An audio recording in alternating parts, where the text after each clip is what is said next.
Welcome back to the Hungry Psychologist. Today, we'll talk about how to deal with the angry people in your life while we make adobo-style chicken burritos.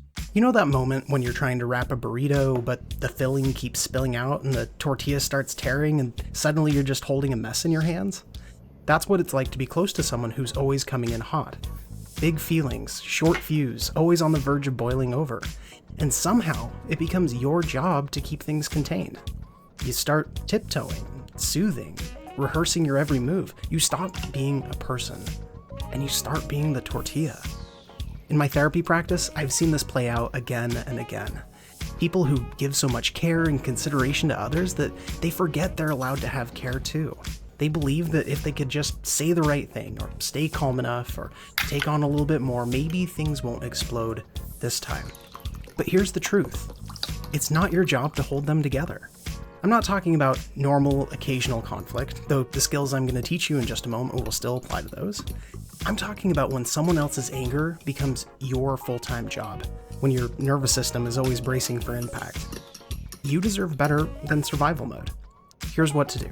But first, let's talk about what not to do. There's this common trap we talk about in therapy called JADE. It stands for Justify, Argue, Defend, and Explain. It actually comes from a book called Stop Walking on Eggshells, which I'll link in the description. When someone's upset with you, JADE is what most of us do without realizing it. For example, justifying. I only said that because I was tired. That might be true, but in the heat of the moment, it sounds like an excuse and usually makes them feel dismissed. Arguing. You're not even hearing me. Now the conversation's become a power struggle. You're not connecting, you're competing. Defending. I wasn't trying to hurt you. That might be honest, but it shifts the focus to your intent instead of their experience. And when someone's hurt, they usually just want to feel understood.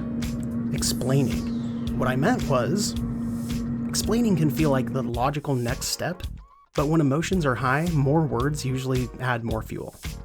In that moment, they don't need a breakdown, they need a breather. These are things that we all do in conflict. It's a very natural, normal human thing to do, and it makes the conflict worse. So instead of jading, I'm going to give you a 2-step strategy for how to address the situation.